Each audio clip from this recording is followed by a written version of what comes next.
call the Parker Town Council meeting for November 20th, if you can believe that, at 7 o'clock to order. All members are present with the exception of Mayor Pro Tem Dyak. Would you please rise with me for the Pledge of Allegiance?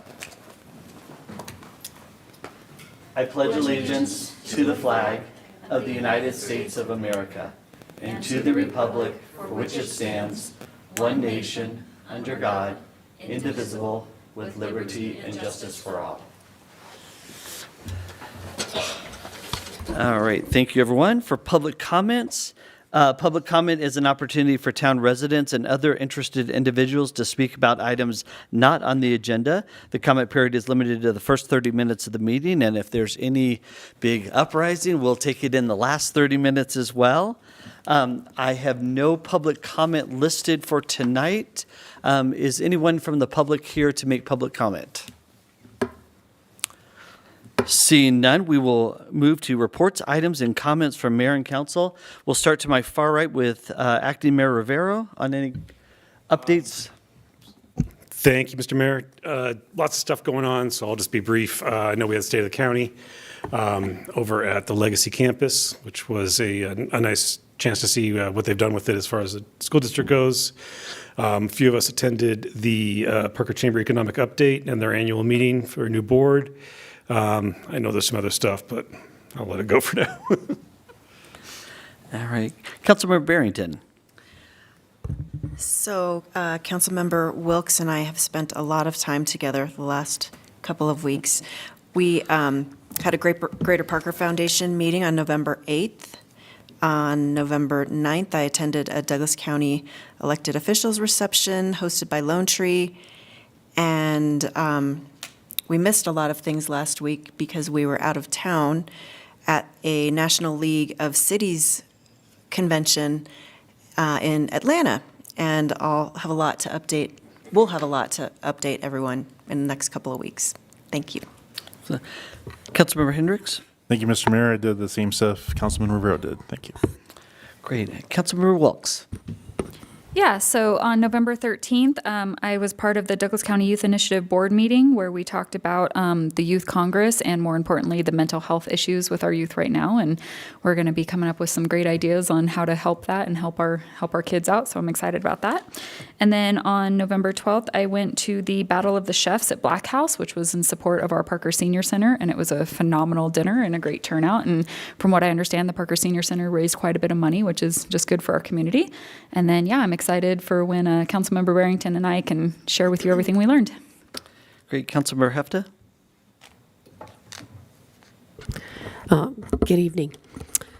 Yes, I went to the Douglas County Homeless Initiative meeting where we heard from Manna Resources and the Douglas County Attorney's Office and the HEART team on the state of homelessness in Douglas County, which is going down, by the way. I went to a Veterans Day celebration at Lehman Academy. I went to participated and was a keynote speaker at the Veterans Day celebration in Castle Rock with the Douglas County Commissioners. I also went to a gratitude service at the South Parker Stake, the Church of Jesus Christ of Latter-day Saints, which was beautiful. I think a couple of weeks before, we went to a fentanyl panel discussion with Chief Serapis and his special law enforcement guests and Don Danner of the Nest. I also had a Stroh Ranch coffee with the mayor and his special guest, Deborah Flora, and Sheriff Darren Wakely, which was wonderful. After that, I went to the Economic Update Breakfast with the Parker Chamber of Commerce, which was outstanding. We had a speaker from the Denver Chamber of Commerce and another very outstanding woman who talked on ecosystems and economic development. I also attended the private home meeting of a story of a human trafficking survivor and her quest to introduce legislation to address some of these issues. And then finally, I met with some nonprofit organizations who were seeking out my help on how to help them fundraise. Great, thank you, ma'am. And for me, on Thursday the 16th, I attended a meeting of third graders, 100 third graders at Prairie Crossing Elementary. The two big questions for me were, how much do I make as the mayor, and do I know the chief of police? So I'm never bringing you again, sir, to anything. But that's what our kids want to know. Do you know the chief of police? And I'm proud to say that I do. I also attended on Thursday the opening of the Nutcracker. This is the 19th Nutcracker, so I'm proud to follow in the tradition of Mayor Cassiano, Mayor Wade in opening and providing the opening toast. And then, as Councilmember Hefta said, we had coffee and conversations with the mayor, with the sheriff, and it was amazing. We probably had about 30 people. And again, you know, as the chief well knows, when you stand with a law enforcement person, nobody cares about who the mayor is. Everybody wants to go with the guy with the gun. So appreciate Darren coming out for that. And I think that's it for me. And Sunday, I did get to meet Santa Claus here in Parker. So, you know, it's a special private thing that the mayors get to do. And, you know, I am on the good list for right now. But it's all, as of 7:05, I'm on the good list. Anyways, with that, I'm going to move on to the consent agenda. Consent agenda items are considered to be routine and will be enacted by one motion and one vote. There will be no separate discussion of consent agenda items unless council votes to remove an item for individual discussion. Ordinances on the consent agenda are for introduction only and will not be removed for discussion. So, council, you have items 4A through 4J for your consideration. Mr. Mayor, I move to remove item H, resolution number 23095 from the consent agenda, please. I'll second. Motion is made by Rivera and second by Hendricks to remove item, again, H. H, 4H for consideration. Rivera, Aye. Barrington, Yes. Hendricks, Yes. Wilkes, Aye. Hefta. Yes. That passes 5-0. So, council, I will entertain a motion for consent agenda items 4A through 4J with the exception of H. So moved, Mr. Mayor. Second. Motion is made by Rivera, second by Hendricks. Rivera? Aye. Barrington? Yes. Hendricks? Yes. Wilkes? Aye. Hefta? Yes. And that passes 5-0. Council will also entertain a motion on consent agenda item 4H for your consideration. Mr. Mayor, if I could, I wouldn't mind a little, just a question for the clerk, if I could. Absolutely. Bring her to the Floor is podium. yours. Thank you, sir.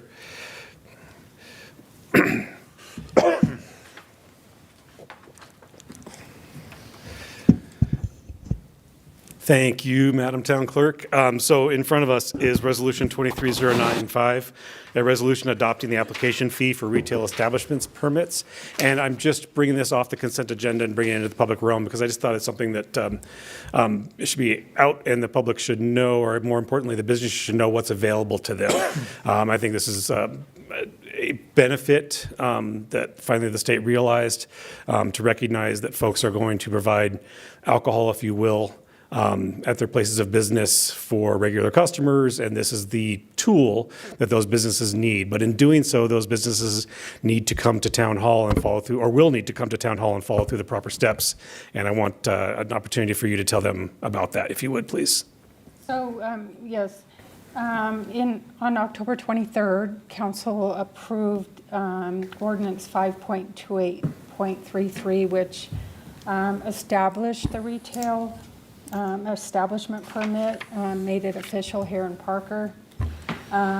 This is a resolution that recommends a fee of $100, application fee of $100 to pay for up to 24 days at the retail establishment. This will pay for staff's time to educate and help the applicant move forward. Excellent. And then I know you love to testify in front of us. I know this is your favorite time. But if you could, real quick, the $100, it's not just an arbitrary number. Can you tell us why or how you came up with that, please? So the state said that we could charge up to $200. We looked at some of our other permits, such as the special event permit and the tastings permit, and those are both set at $100. So we felt like, in keeping with those, that this is a good number. Excellent. Thank you, Madam Clerk. That's all I have, Mr. Mayor. Great. Council, with that, I will still entertain a motion on 4H. I move to approve number 4H. Great. Second. Motion is made by Wilks, seconded by Hendricks. Rivera? Aye. Barrington? Yes. Hendricks? Yes. Wilks? Aye. Hefta? Yes. And that passes 5-0. Next up is our public hearings.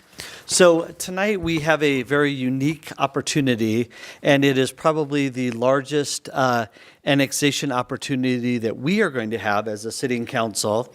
And it has been in the works for some time. So I want to start by thanking our staff for your fortitude and for your stick-to-itness, if that's even a word, and continue this. I want to thank the applicant, Mr. Smith, and his family for continuing this. But more importantly, I want to thank Mayor Pro Tem Dyak, who couldn't be here tonight, and Acting Mayor Rivero for being here for their nearly over a decade long of working on this project. And I know it's been every time.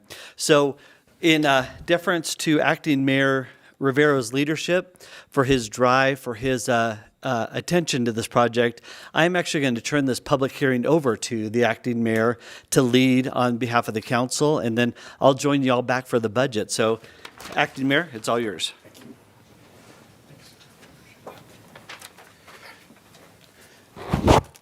Hello, all. It's an honor to sit in front of you. As the mayor said, wow, Mr. Brem, we have the same socks. I just want you to know that. Not tonight, but on some other night. No. But anyway, I just want you to know I appreciate everybody being here tonight. In front of us is a series of things. We have 6 ordinances and 1 annexation agreement. We will annex in and zone pieces of property, which must happen at the same time, to use layman words, and then we will make an agreement as such. I will go through when I open the hearing. I will read each ordinance and state it into the record. We will have 1 presentation from staff, I believe, and then we will have questions for staff from the council, and then we'll have a presentation from the applicant, I believe, and we will again have questions and from the council, and then we will go into public comment and the chance for public to ask questions of both town staff and or the applicant. And then we will give the applicant a chance to respond to said questions, and then we'll come back to council for our last questions, but then also our discussion and or debate. And then we'll look for individual motions on each ordinance, and I'll run through that process when we get to that point. So in front of us tonight is the Pope annexation and zoning. We are looking at ordinance number 2.282 on second reading, continued from February 6, 2023, May 1st, 2023, July 17th, 2023, and November 20th, 2023. A bill for an ordinance approving and accomplishing the annexation of contiguous unincorporated territory known as the Pope property in Douglas County. After that, and also with that, we are looking at ordinance number 3.364 on second reading. A bill for an ordinance zoning certain property within the town of Parker, Colorado, known as the Pope property, to Greater GD, Greater Downtown District Market Center, pursuant to the Town of Parker Land Development Ordinance, and amending the zoning ordinance and map to conform therewith. Also looking at ordinance number 3.365 on second reading. A bill for an ordinance zoning certain property within the town of Parker, Colorado, known as a Pope property, to a agricultural district pursuant to the Town of Parker Land Development Ordinance, and amending the zoning ordinance and map to conform therewith. After that, ordinance number 3.366 on second reading. A bill for an ordinance zoning certain property within the Town of Parker, Colorado, known as the Pope property, to OS, Open Space District pursuant to the Town of Parker Land Development Ordinance, and amending the zoning ordinance and map to conform therewith. Next, we have ordinance number 3.367 on second reading, a bill for an ordinance rezoning certain property within the town of Parker, Colorado, known as the Pope 1, Remnant 1, property from the greater, Pope property, Remnant 1 property from the greater downtown district to open space district pursuant to the town of Parker Land Development Ordinance, and amending the zoning ordinance and map to conform therewith.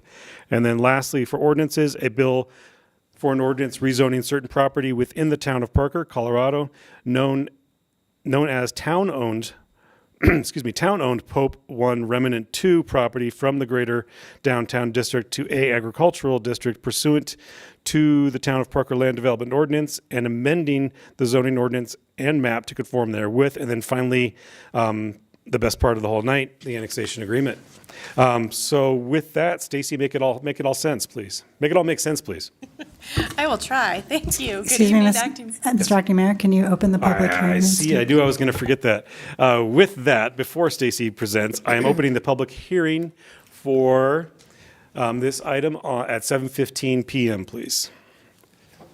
All right. Good evening. Thank you, Acting Mayor and Council. Before you this evening is the Pope property annexation and zoning. So the subject property, which is known as the Pope property, is an enclave parcel located in unincorporated Douglas County that is contiguous to the town. The property is approximately 38 acres in size. The subject property fronts 20 Mile Road and is bordered to the north by commercial uses at the Parker Valley Center, or Target, to the south and west by Cherry Creek Open Space and the future Salisbury Park North, and to the east by commercial uses at Flat Acres Marketplace, or Kohl's.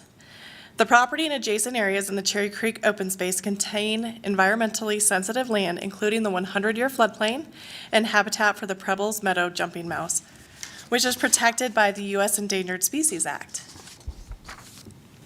The property is adjacent to the current town boundary and wholly in the town's planning area set forth in the general land use map and the Parker 2035 master plan. The general land use map establishes the future geographic boundaries of the town. The Parker 2035 master plan identifies the property as central commercial, medium-density residential, and 100-year floodplain, and recommends commercial and open space uses. Further, the Transportation Master Plan recommends the Dransfeld Road extension through the subject property to expand the transportation system for greater vehicular, bicycle, and pedestrian mobility across Cherry Creek. The subject property is currently zoned A1, Agricultural 1 within unincorporated Douglas County. Consistent with the Town of Parker Municipal Code, the applicant has submitted a zoning application that is running concurrently with this annexation petition. So the applicant is proposing to annex the 38 property into the town. The property is eligible for annexation because it is located within the town's planning area, or urban growth boundary, and satisfies the contiguity requirements of the state statute. On October 3rd, 2022, the Town Council approved Resolution Number 22-048 that determined the annexation petition substantially complies with Colorado revised statutes.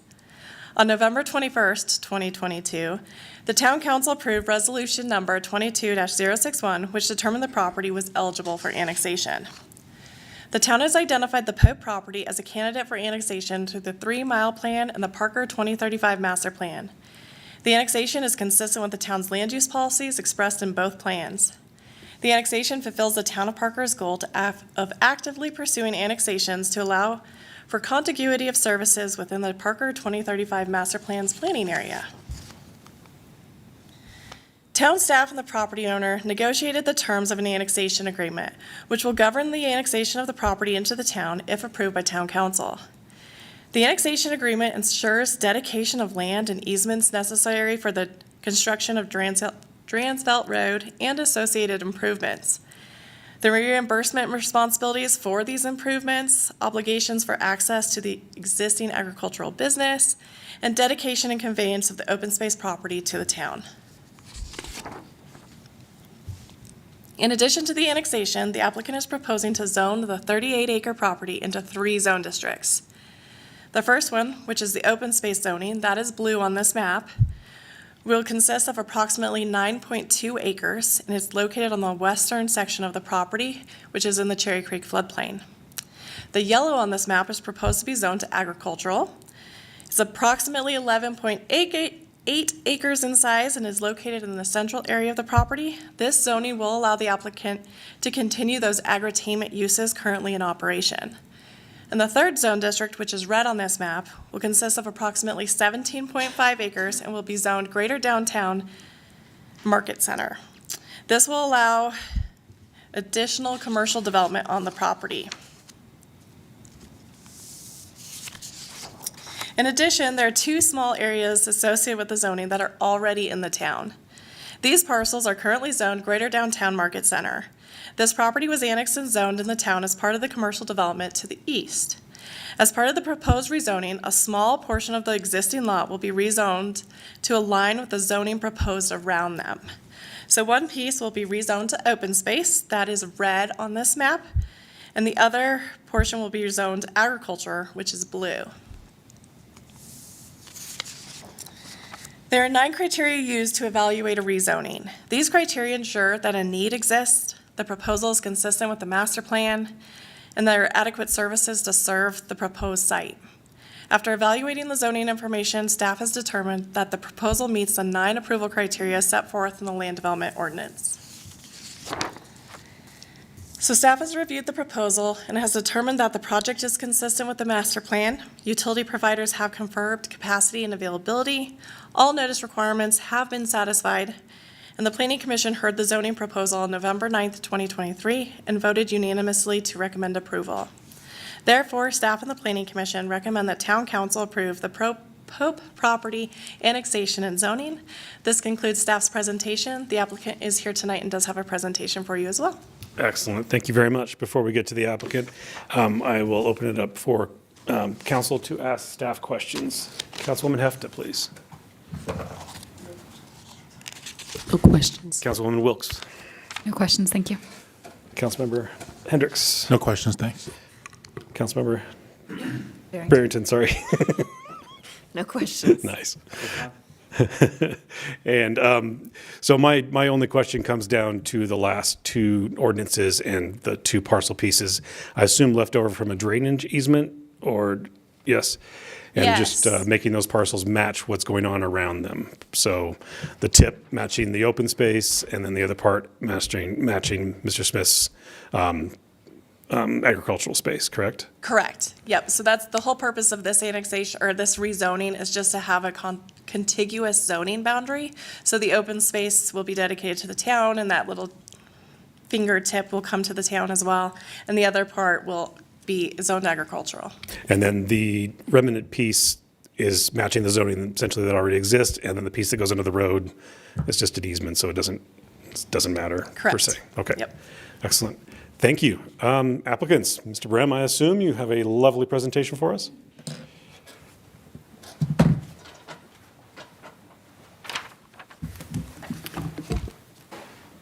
Mayor Pro Tem and Council, my name is David Brem. I'm with Plan West, and we're land planners and landscape architects. That's spelled BREHM, and our address is 76767 Santa Fe Drive. That's Denver, Colorado.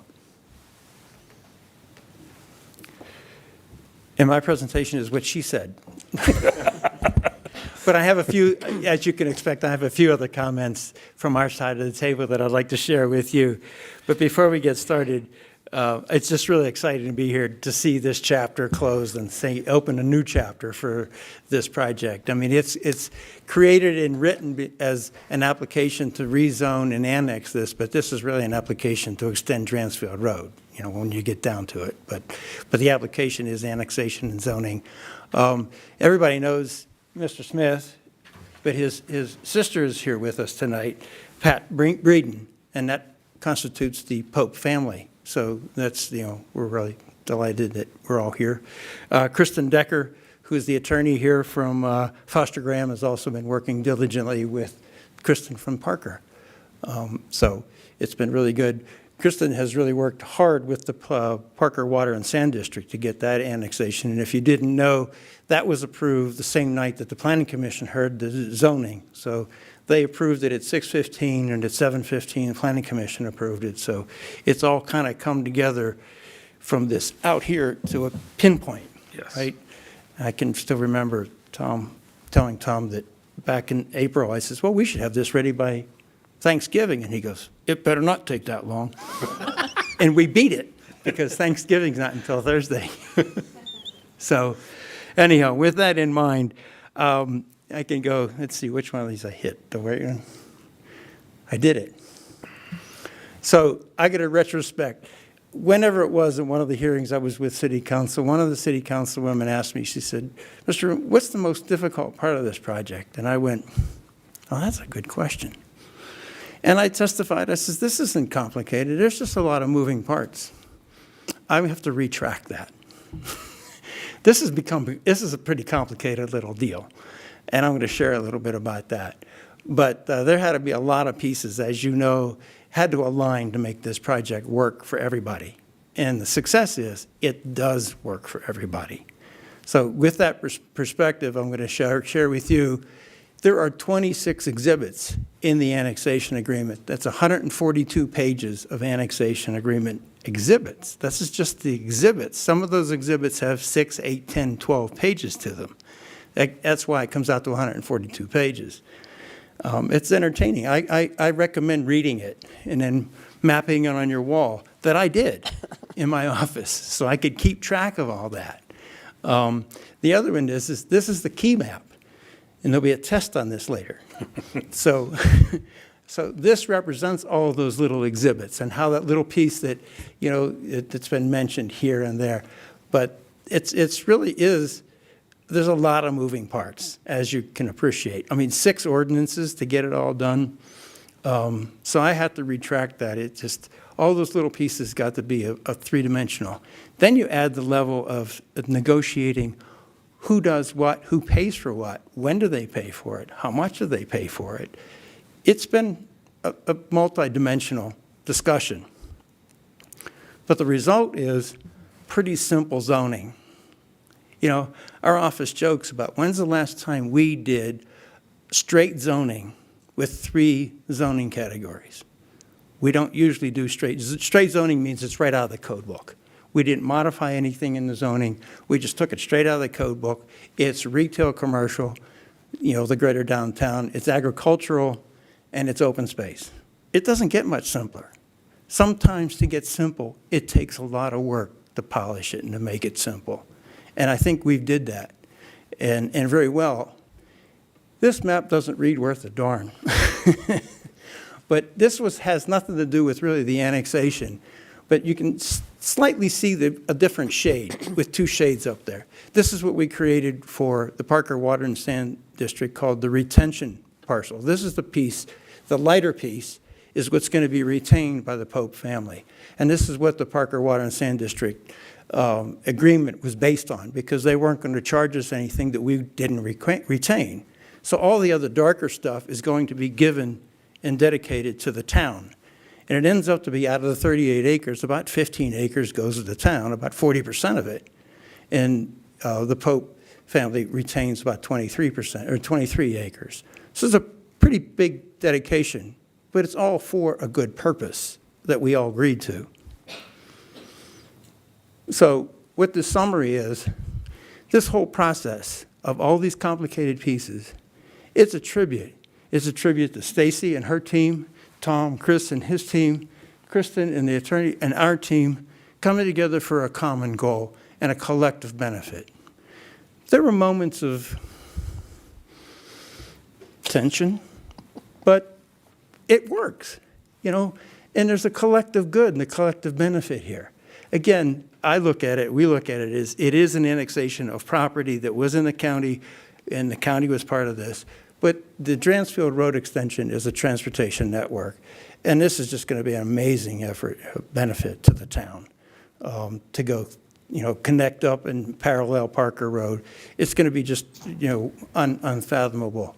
The economic development, it's not just this little piece that's going to have the economic development. The whole Dransfield corridor is going to just blossom when they get this connected, because all those people that are in the southwest of Parker, now they're going to be able to go up here.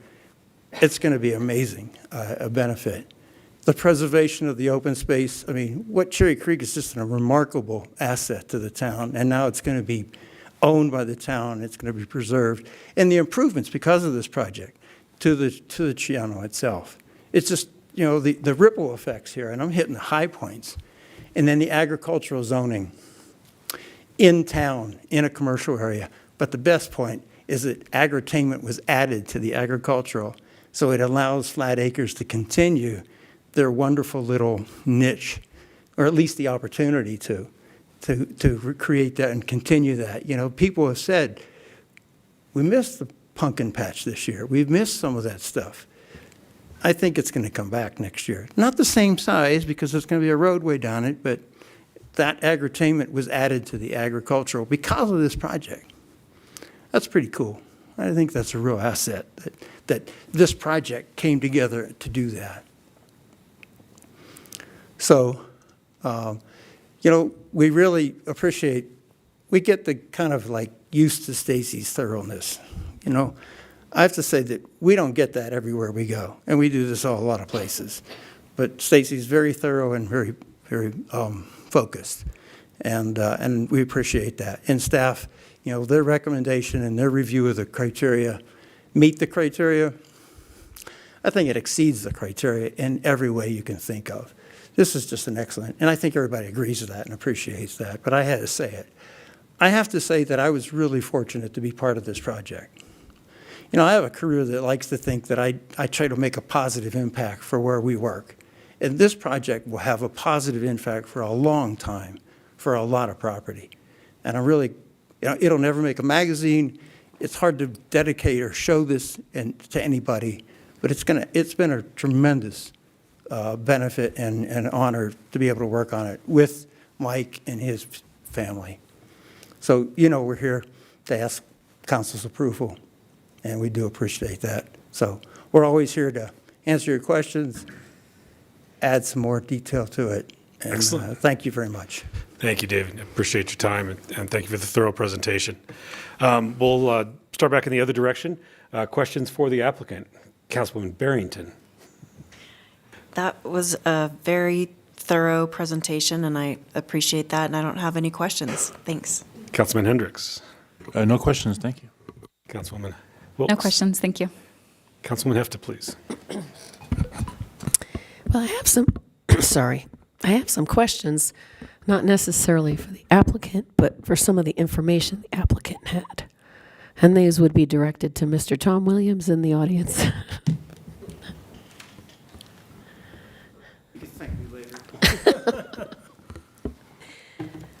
So, Mr. Williams is the director of our Public Works and Engineering. And so, on that presentation by the applicant, it showed a town privacy fence, a constructed access, a drainage pond, and a spur dike, and a transportation network that your folks at the Department of Public Works and Engineering may be responsible for.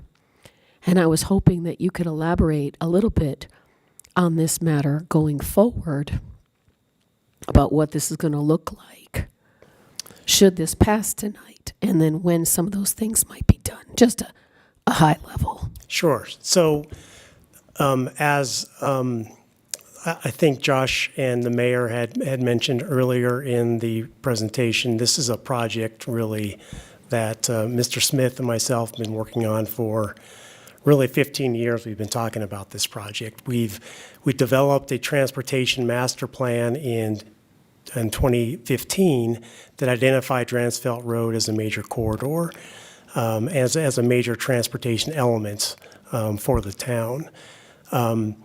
Both the development and this roadway really exist together and can't exist without each other. And it is a project that will allow us, the development and the zoning, it will allow us to build a much needed transportation element. We have always needed to have a parallel road to Parker Road. We have other roads in the works that are further away from this location, but for the downtown area, for the major commercial area of town, this roadway will have a great benefit to the overall traffic congestion network, a relief to the traffic congestion in this part of our network.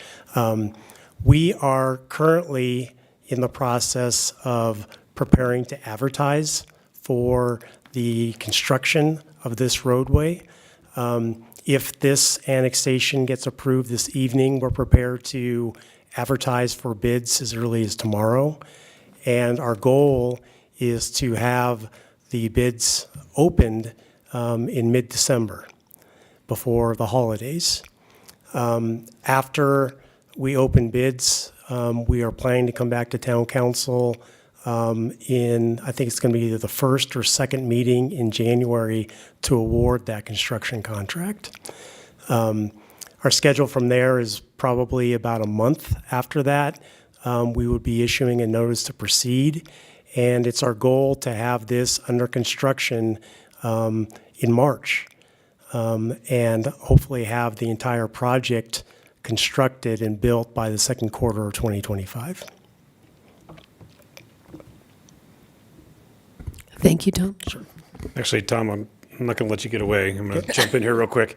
I don't see any water guys in here, but could you talk a little bit about the spur dike?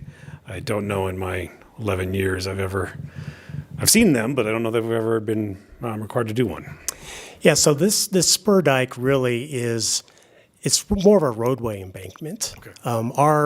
Our goal is ultimately to have another roadway connect between Dransfeld Road and Parker Road through the KOA property, so behind the Phase 1 Flat Acres development. That road is important for the future development of the KOA property if that ever comes to fruition. But again, it's another element to our transportation grid, and it will provide relief to the 20 Mile Road, Parker Road intersection once that's constructed. This spur dike is essentially a roadway embankment for that road. Excellent. Thank you, sir. Appreciate that. Councilwoman Wilkes, any questions for anybody besides Tom? A little question, and I'm pretty sure I know the answer, but I just want to make sure everybody knows. So the protected mice that are living down there right now, they're still in the open space protected area, correct? Yes. Yeah. So the Habitat Conservation Plan, which we have approved through U.S. Fish and Wildlife, has identified a riparian conservation zone. And that riparian conservation zone is where the mice live. And the property that the Smith family is going to be dedicating to us as part of this agreement would preserve that area for the mice and for other critters, and really to protect the wetlands and the riparian habitat. Perfect, thank you. Sure. Thank you, Tom. Councilman, any questions? No? Ann, any questions? Seeing none, I will open public comment at 7:36. Quickly, I mentioned that they would respond directly to your questions if there are any public.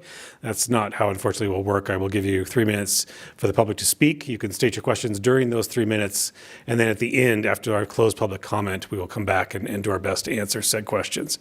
Is there any members of the public that are here today to speak on this issue?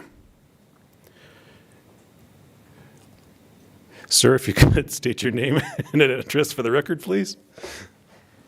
My name is Mike Smith. My address is 11321 Dransfeld Road, Parker, Colorado. We own the farm that is under the subject of the discussion here tonight. And as Josh was reading all the ordinances that need to be agreed on tonight and all the proposed ones, it just kind of gives a little bit of light on the complexity of this issue, this annexation. And it took us a lot of time, over a lot of years, to get this all put together. And it's good for the family, it's good for the town. And I'm sure one thing that's going to change around the town is it's going to be kind of quiet around here without me raising hell every once in a while. So hopefully y'all get to rest a little bit. But anyway, I had to be tough to get what I wanted, and you guys had to be tough to get what you wanted and needed. And it all come through in the end. So I want to thank you guys. Thank you, Mr. Smith. I appreciate that. Anybody else for public comment tonight?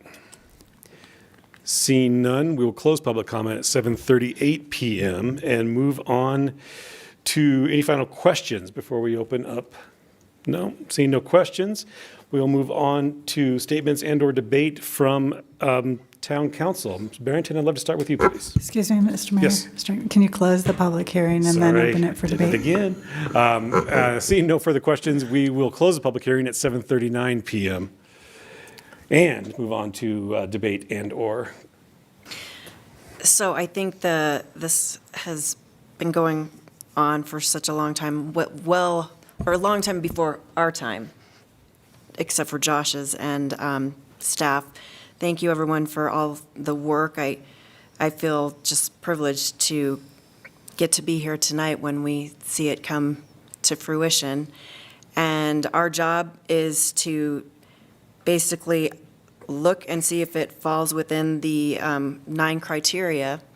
And I think it more than covers all of it.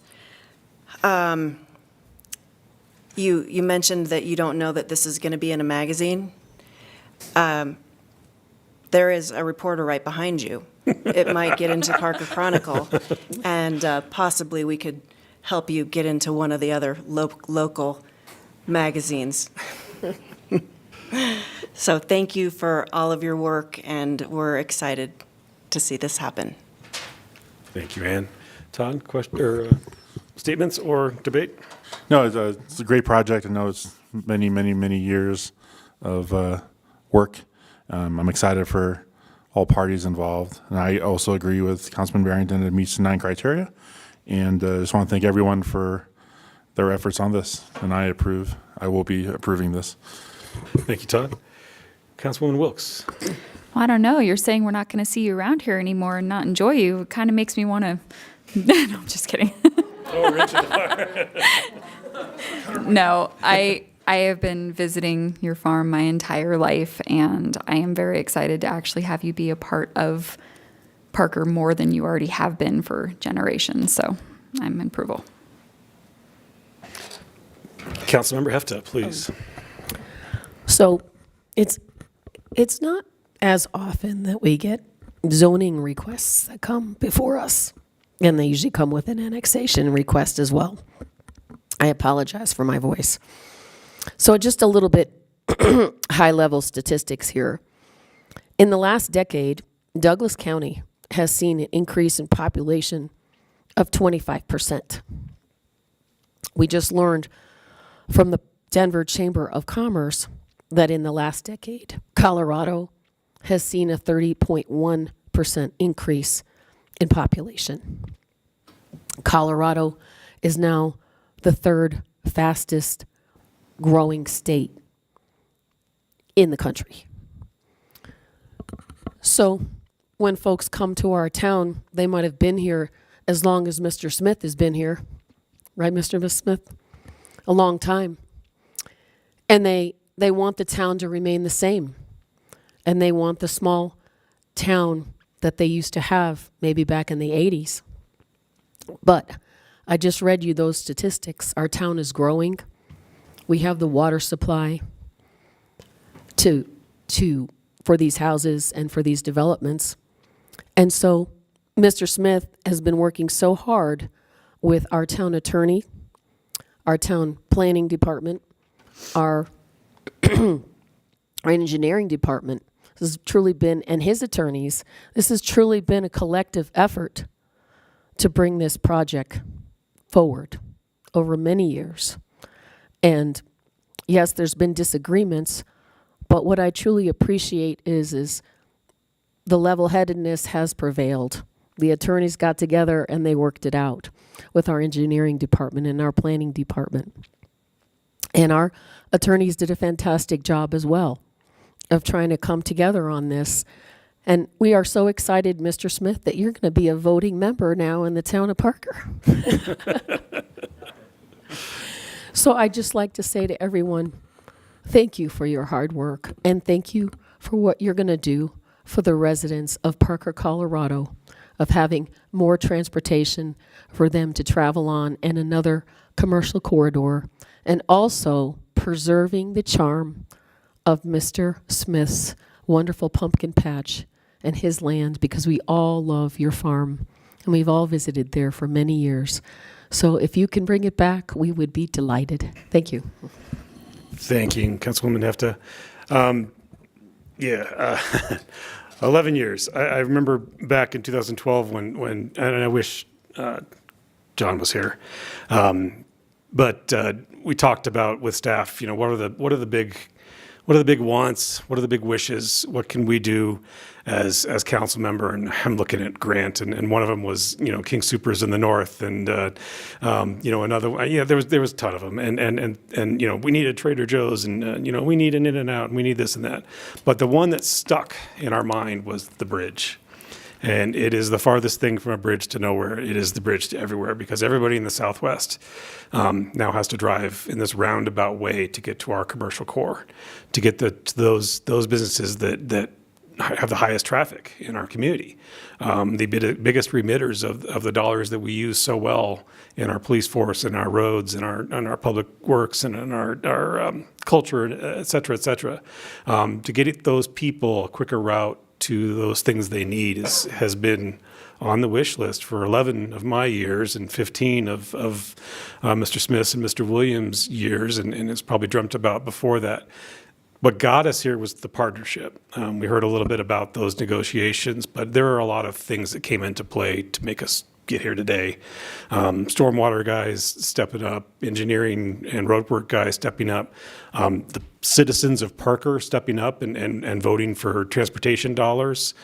We wouldn't be here today if Douglas County didn't find another revenue stream for transportation dollars. I mean, that was a huge vote. And I know that Diak and I worked really, really hard to get the word out, and we wouldn't be here today. Relationships that Councilman Diak formed at Dr. Cog, maybe even some water relationships I formed to fix the creek a little bit, Mr. Smith's property. It is so many pieces of the puzzle, as Mr. Brem pointed out, and so many things that the public won't see unless there is a very in-depth magazine article. But the big catch of it all, what brings it back to me, for me, mutually beneficial. The Pope family obviously is a founding family of this community, and it is our duty to honor that family. Speaking of which, Mr. Diak has a funny story about Dorothy Pope. It involves a shotgun when he was a surveyor, but we won't go there. But bringing it all back and bringing it back together to the root of the question, and the question is it mutually beneficial? And I think that's what a lot of people need to understand about annexations. They are a marriage. They have to be mutually beneficial, otherwise it doesn't happen. And we are here today to have a marriage of the town and one of its founding families, and I am so honored to be sitting in this chair today. Thank you, Mr. Mayor. There are 4 things that I saw. It was actually something Mr. Brem put up there. Collective benefit. And the collective benefit is obviously the transportation network with Dransfeld Road. First and foremost, that bridge is huge. The economic development benefit. We know we're going to get some more storefronts. We know we're going to get access to our commercial core. The preservation of the Cherry Creek. Obviously, we heard from Councilwoman Wilkes' question about the Preble's Mouse. Just the asset that the citizens demand as far as their open space. We are increasing that. We are increasing our network. And then lastly, and I think almost most importantly, is the agritainment benefit. That is important to me because my kids grew up on Flat Acres Farms. They're a junior and a freshman in high school now, and they grew up going there. But more importantly, there is the history of what Parker used to be, and sometimes we lose that. And this is an opportunity to gain or to let people know once again where Parker came from, and it was the Pope family. And the Hesses and the Motts and the other families that have been here, but the Pope family was big, and so I am so incredibly happy that we have the ability to not only benefit the citizens through the bridge, to benefit the citizens through the economic growth, but also to maintain who we are and where we came from. With that, there are 9 criteria in front of us. It does meet the 9 criteria, in my opinion, hands down, and as Mr. Brem said, I think it exceeds them. So I will be voting in favor. Thank you very, very much for your presentations. With that, I will go through the ordinances. If the town attorney approves, I will state the ordinance and then seek someone to motion. Is that okay? Just to make in the efforts of brevity. Yes, that sounds good. We need individual motions for each ordinance. Absolutely. So in front of us, first and foremost, I would entertain a motion for ordinance number 2.282 on second reading.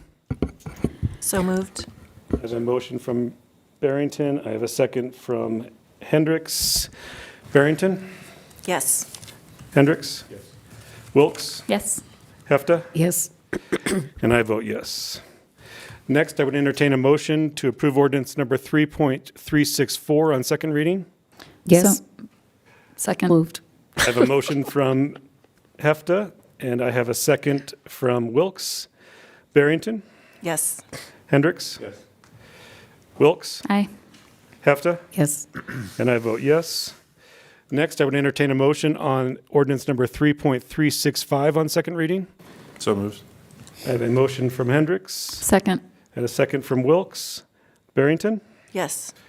Hendricks? Yes. Wilkes? Aye. Hefta? Yes. And I vote yes. And I would next entertain a motion on, I would entertain a motion on ordinance number 3.366 on second reading. So moved. Second. I have a motion from Wilkes and a second from Hendricks. Barrington? Yes. Hendricks? Yes. Wilkes? Aye. Hefta? Yes. And I vote yes. Next, we have ordinance number, I would entertain a motion on ordinance number 3.367 on second reading, please. So moved. I have a motion from Hendricks, I'll second. and I have a second from Barrington. Barrington? Yes. Hendricks? Yes. Wilkes? Aye. Hefta? Yes. And I also vote yes. Lastly, for the ordinances, I would entertain a motion for ordinance number 3.368, please. So moved. Second. I have a motion from Wilkes. I have a second from Hefta. Barrington? Yes. Hendricks? Yes. Wilkes? Aye. Hefta? Yes.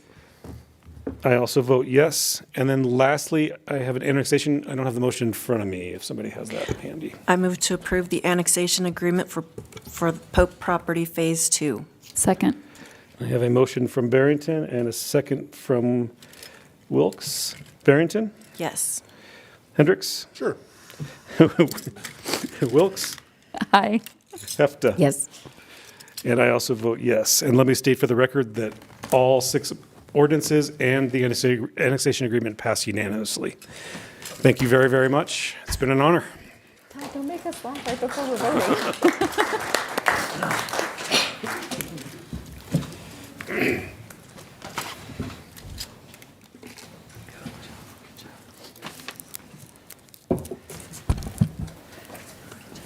There is nobody better than the acting mayor that could have handled that public hearing as well. So, Thank you. Acting Mayor, thank you very much. And Mike and Pat, congratulations on this big night. Mike, to you and your wife, welcome to the town of Parker. Your ballot's going to look a little bit different next November, so it's a good thing.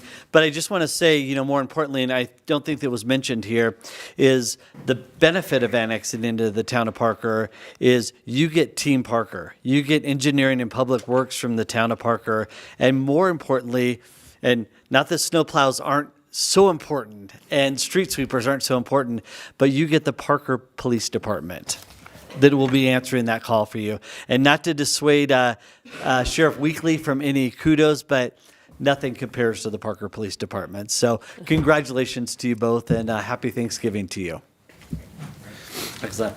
All right, let's move on. I am going to open up the public hearing at 7:52 for ordinance number 1.567.2 on second reading, a bill for an ordinance to adopt the 2023 revised budget for the town of Parker and to make appropriations for the same. Madam Finance Director, welcome. Thank you, Mr. Mayor and Council. We're going to shift gears. We've been talking about 2024 so much. We're going to, in our minds, go back in time and talk about 2023, although it's the current year. So we're going to run through this fairly quickly. This is a process that we typically go through twice a year, once in the March, April timeframe, and then the second time is now. So just so everyone's clear, we have the authority to do this. It comes from the municipal code. It allows for additional appropriations, and this is the second request for this year.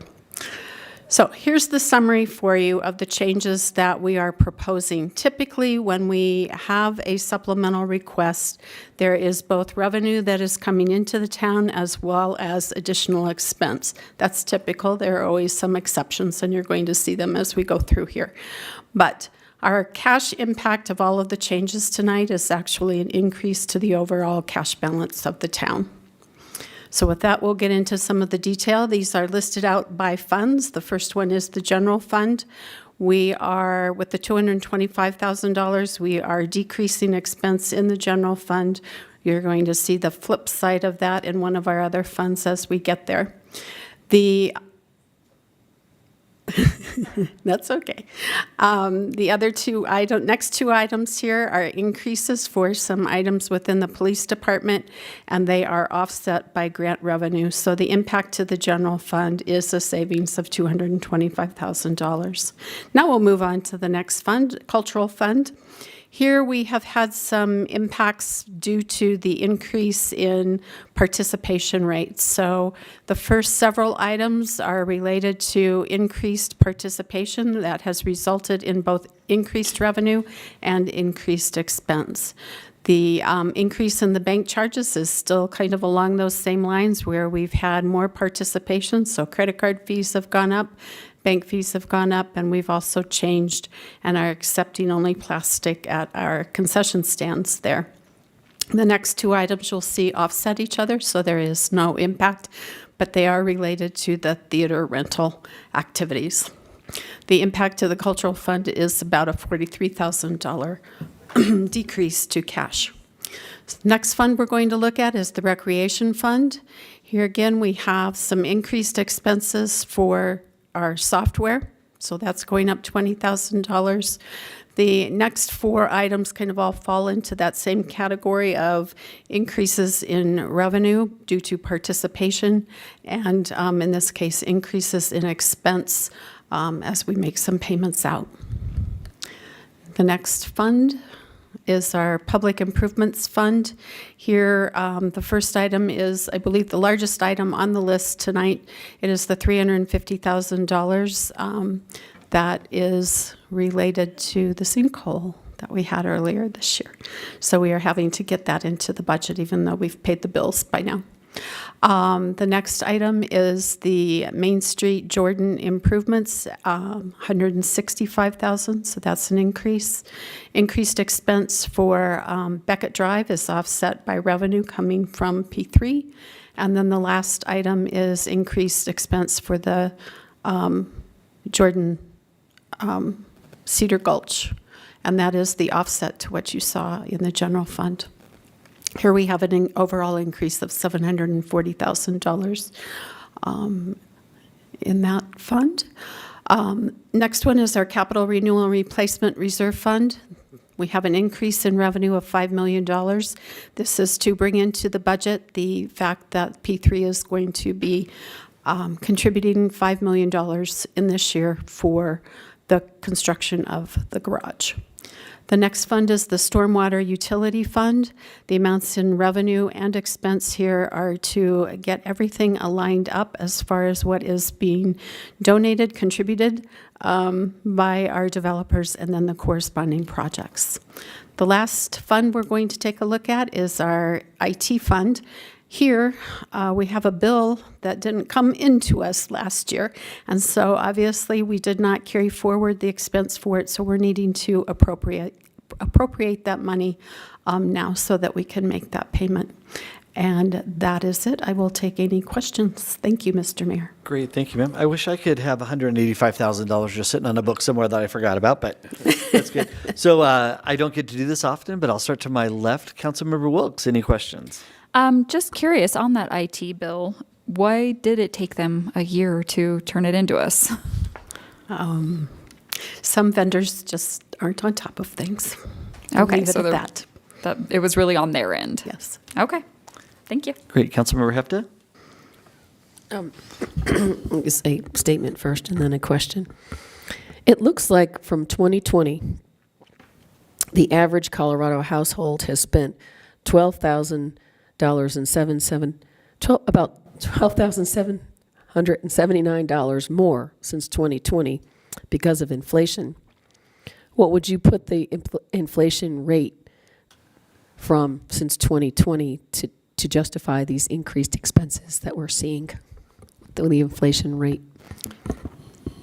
I don't know that any of these are related to the inflation rate that we've been seeing. They are expenses that we just didn't have included in the 2023 budget. Oh, okay, so they're not cost. No. They're not up, sorry. I thought they were okay. cost increases. Well, they are cost increases, but they're not driven by inflation. They're, I think particularly if we think about the Public Improvement Fund and the changes there, they are driven by projects that were not in the budget. Okay, thank you very much, Mary Lou. Yep. Sorry. Nope, that's Thought okay. they were driven by inflation. Councilmember Hendricks? No questions, thank you. Councilmember Barrington? No questions, thank Great. you. Councilmember Rivera? I appreciate Councilwoman Hefta's question, just for the clarity. So this is how we balance the budget at the end, right? This is the final step to make sure we're zeros, correct? Right, so as you recall, we'll talk about it as we get to the next item, but it's important to make sure that our appropriations are adequate to cover our actual expenditures that we have. And so we go through this process this time of the year to make sure that we have reflected in the budget the expenditures, and to the extent that we've had revenue come in, we include that also. And that's a good point, because there was revenues. There was a transfer from the PAR, and then there was developer dollars for And stormwater grants. projects that we get to lead. So those have to go on the record. Citizens have to see those contributions to their cachet, and et cetera, et cetera. Yes, I would say this is part of us being very transparent about the activities that are going on within Thank you. the town. Thank you. Great. With that, I'm going to open up for public comment at 8 o'clock p.m. Anyone from the public wishing to make a comment on the 2023 revised budget? Seeing none, I'll also close it at 8 p.m., bring it back to the council in that same reverse order for any final comments or debate. Councilmember Rivera? No final comments or debate. Well done. Congratulations on hopefully closing the books on 2023, and we'll get to 2024 shortly. Councilmember And then you can start on Barrington? 25. Councilmember Barrington? Whoa.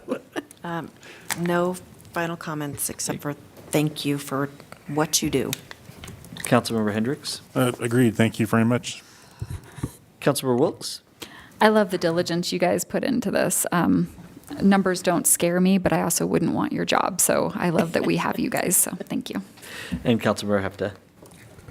As always, with gratitude and happy Thanksgiving. Thank you for your hard work, finance team. Great. I'll close the public hearing at 8:01 and remand it back to the council for a motion on ordinance number 1.567.2.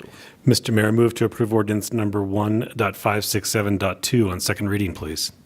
I'll second.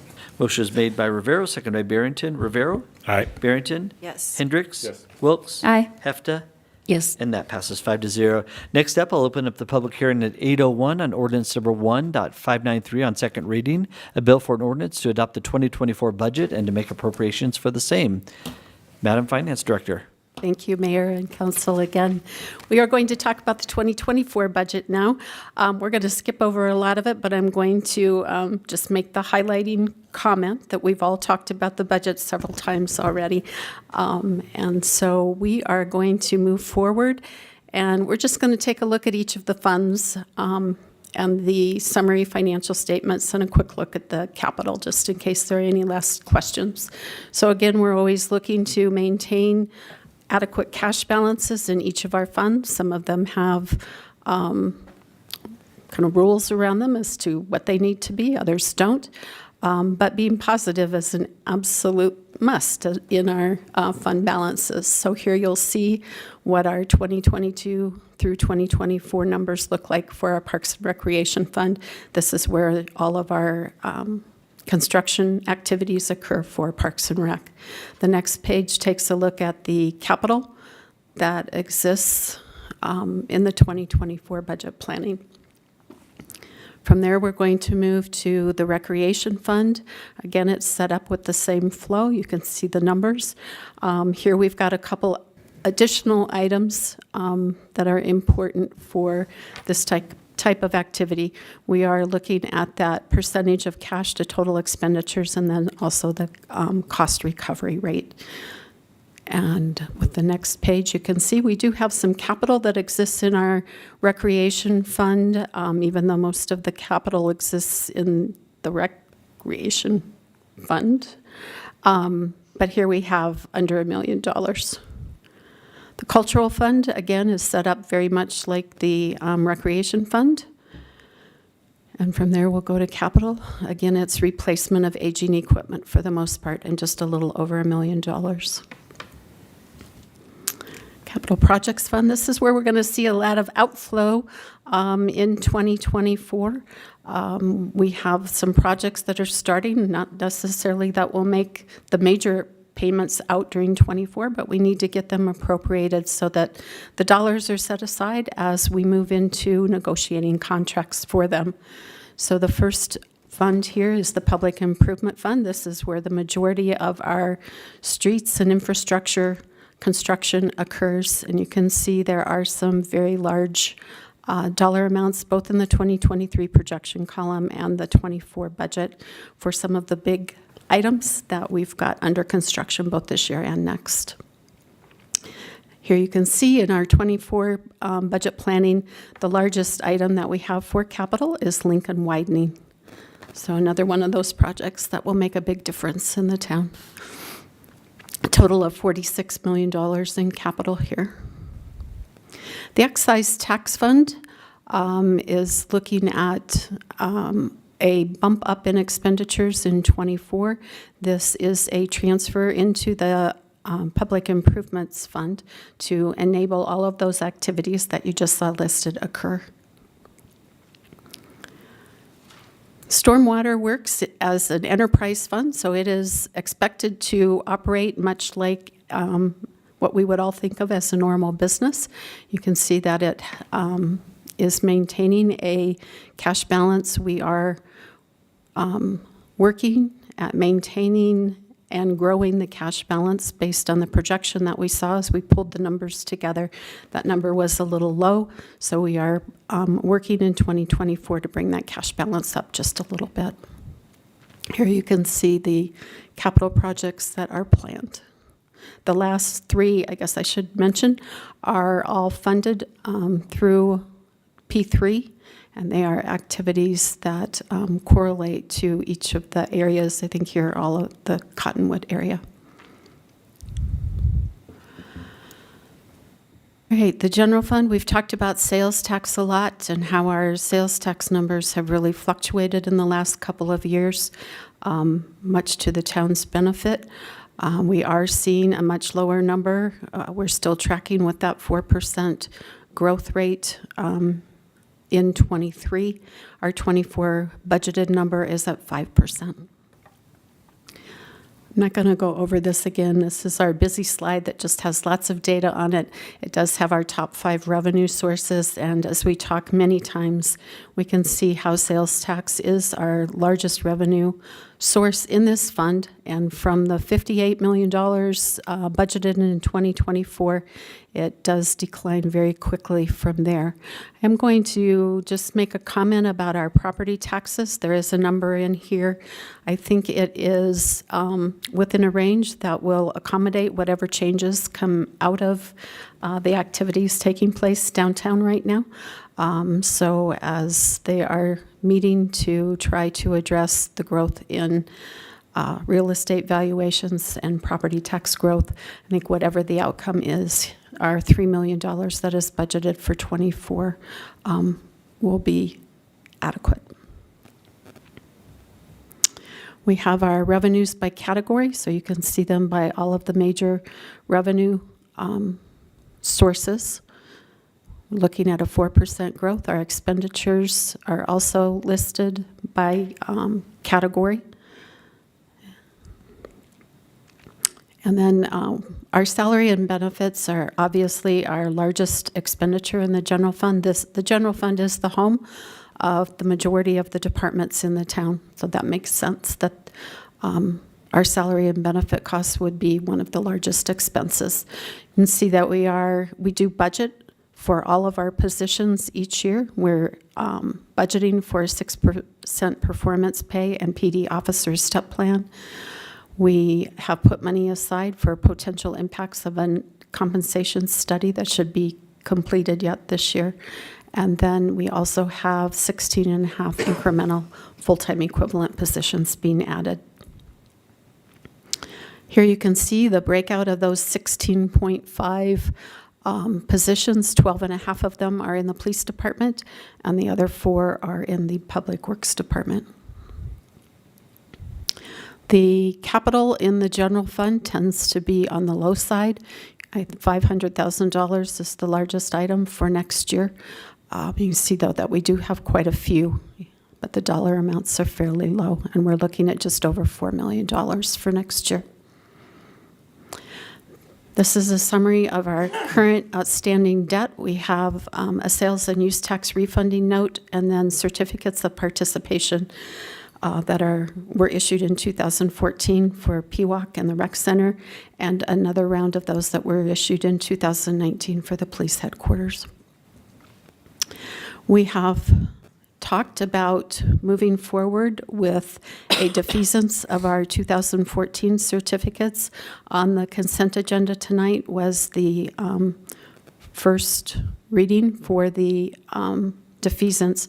Because the certificates of participation were approved to be issued by council through an ordinance, we also have to approve the defeasance of those certificates also. So that's why that activity is listed separately.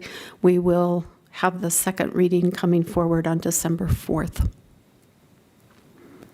And here's the summary for the general fund. We are looking at a cash to expense ratio of 26.9 with the budget as it is being proposed.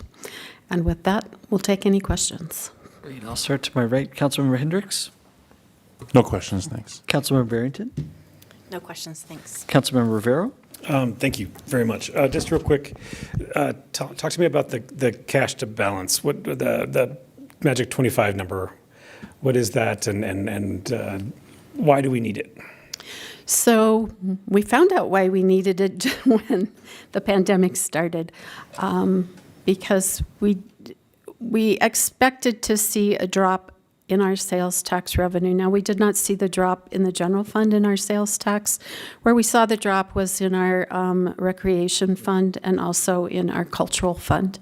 So at the time, we were looking at maintaining that ratio of 25%, which is the total of our cash balance for the year divided by the total expenses for the year.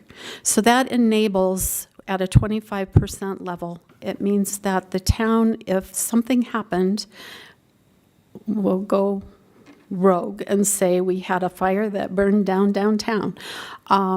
The town would still be able to make payments to our vendors and also pay our employees for several months that way. And so it's similar to a savings account, that kind of set-aside amount that we all try to maintain to protect ourselves in the case of some type of emergency. Perfect, thank you. And then real quick, we saw that, on average, 75% of our revenue comes from sales tax, in the 70s at least. What percentage comes from property tax? And I ask because obviously it's apropos right now with the governor doing his stuff and everybody's talking about, the huge valuations. What is our total percentage on average of property tax this town receives to its coffers? So if we take roughly $3 million and divide by $80 million, I did not bring my calculator with, but that's the percentage. It's a very small percentage of our overall budget. It doesn't impact us to the same level that school districts and other governmental agencies get impacted. Thank you very much. And I just obviously ask that for public edification. It's important when this is the topic du jour, that the budget that we're balancing it comes from majority from their investment in their own community by spending their dollars here. Correct. That's Thank correct. you. Councilmember Wilkes. The math is 3%. Just did it real quick for you. Okay, so real quick can you go back to the slide that talks about, because I couldn't write as fast as you were talking, the 2019 police headquarters, it was right under our PWOC. The debt. Yes, sorry. Okay, thank you. I just needed that number and you were faster than me. Okay, no problem. Councilmember Hepta. I guess 2 questions. How much has the total budget increased from last year to this year? Across all the funds, we've really looked at an increase of expenses in general, around 4%. Now, there are some items that have increased much more than that. We're looking at more than that for our employee costs, related costs. But I would say somewhere probably between 4 and 6% overall is what we've been looking at. 4 and 6%. And then can we go back to slide 27?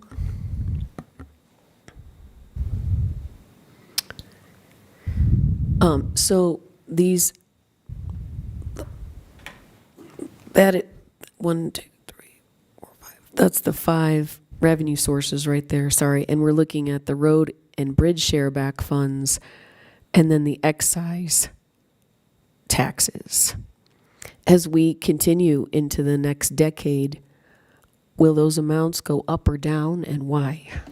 So the road and bridge shareback funds are funds that we receive from the county. They are collected by the county, and then we as the town receive a portion of that collection related to our area.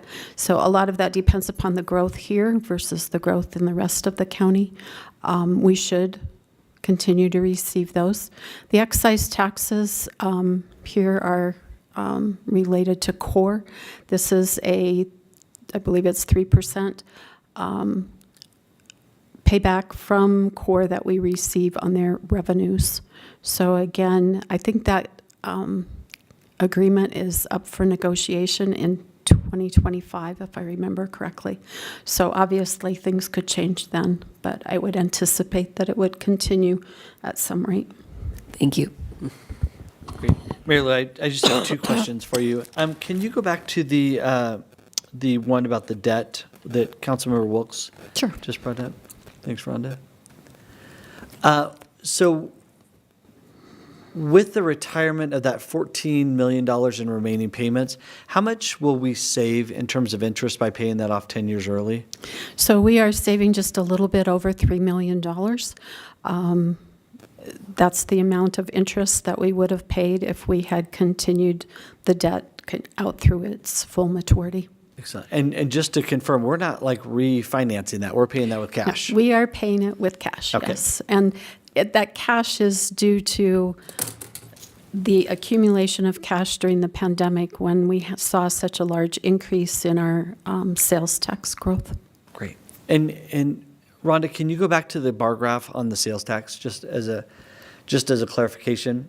So when we saw the 18.4% increase in sales tax because of the pandemic, that next year the 11%, that was above where it took us at the 18.4, and then we're projecting another 4 above that 11% the next year. So it's not like it's declining, it's that it's grown so significantly in 21 and then 22, and it's continuing at a bit of a steady pace. Yes. Okay, perfect.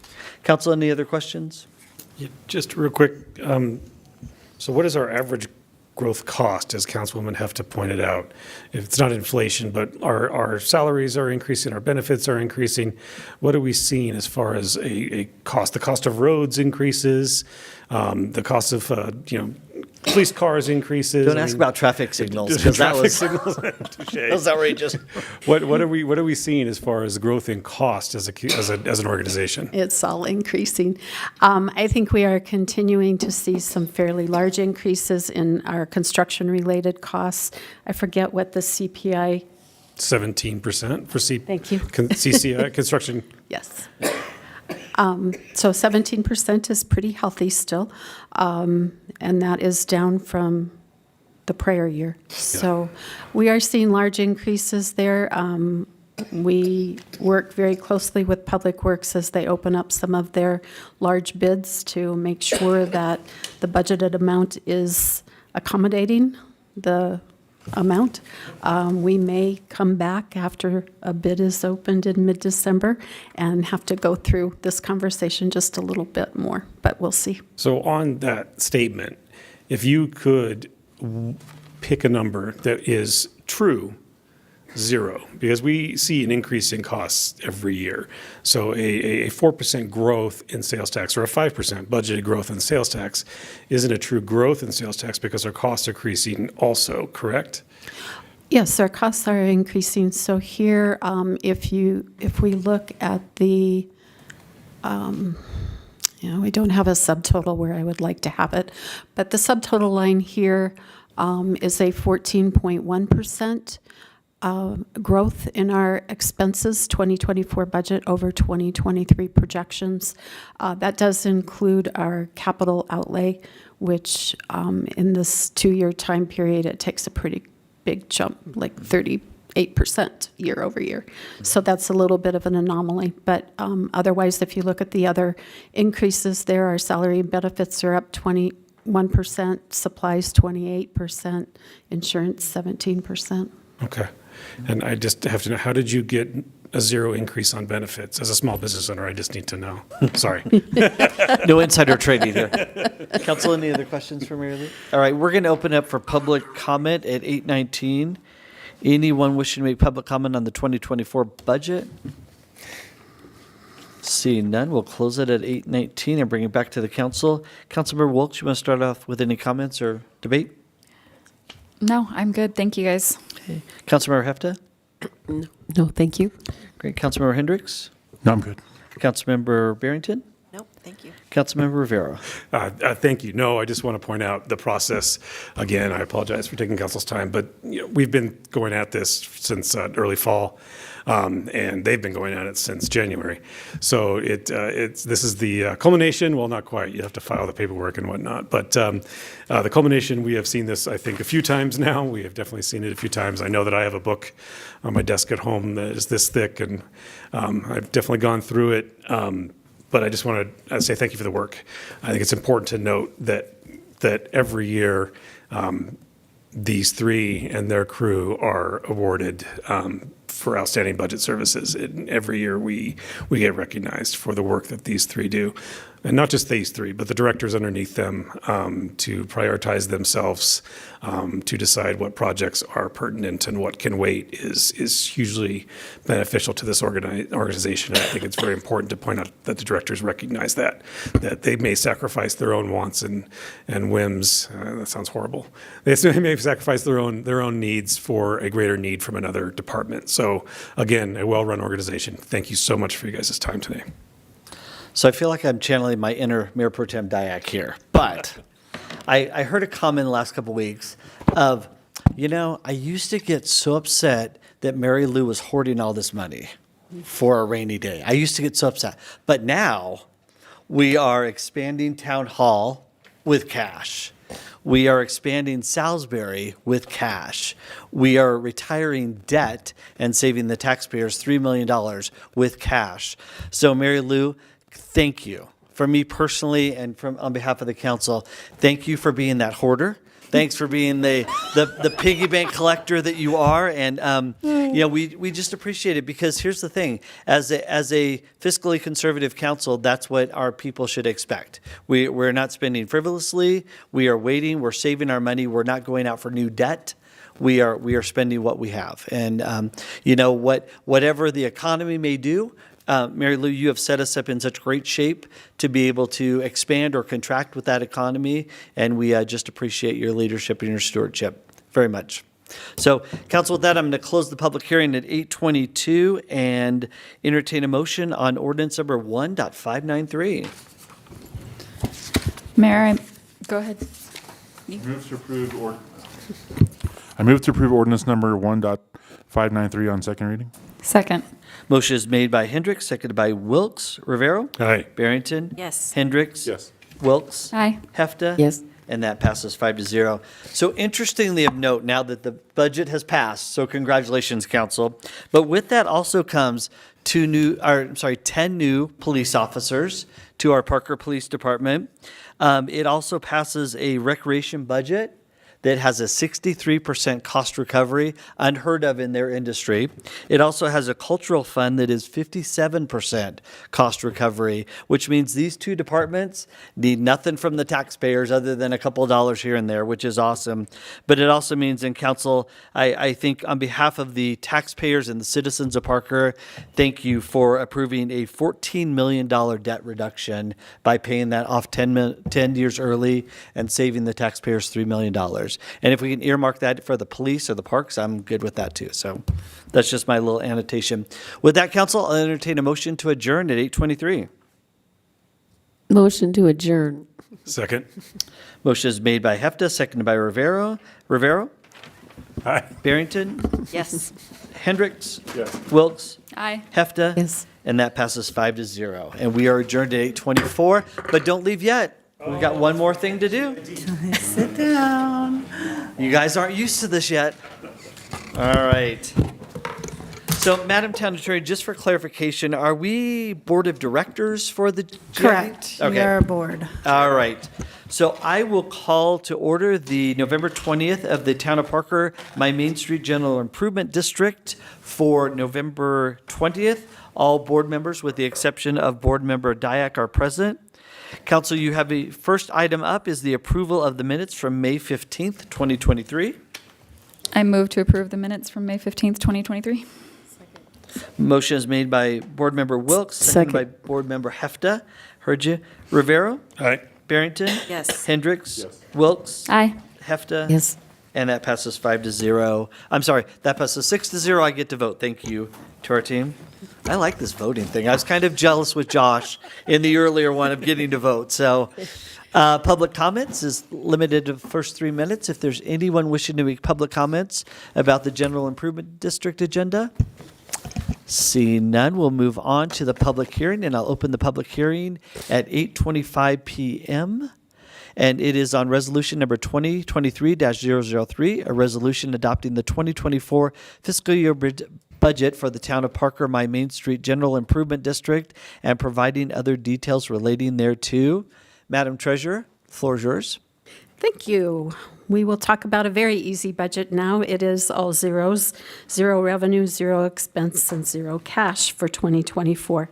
The reason for that is this is reliant upon a certificate of occupancy being issued for the East Main project, and that is not anticipated to occur during 2024. So once we get to 2025, there will be activity there, and that revenue is based on mill levy, so it will be somewhat property tax-ish. Excellent. Board, I'll entertain any questions of the treasurer. Board Member Rivero? No questions. Board Member Barrington? No questions. Board Member Hendricks? Board Member Wilkes? No, thank you. And Board Member Hefta? None, thank you. All right, so that will open up for public comment at 8:26. Anyone wishing to make public comment on Resolution 2023-003? See none, we'll close it and bring it back for any final comments or debate in that same order. Board Member Rivero? No. Board Member Barrington? No. Board Member Hendricks? Board Member Wilkes? Nope. And Board Member Hefta? Nope. We'll close the public hearing at 8:26, and I'll entertain a motion on Resolution number 2023-003.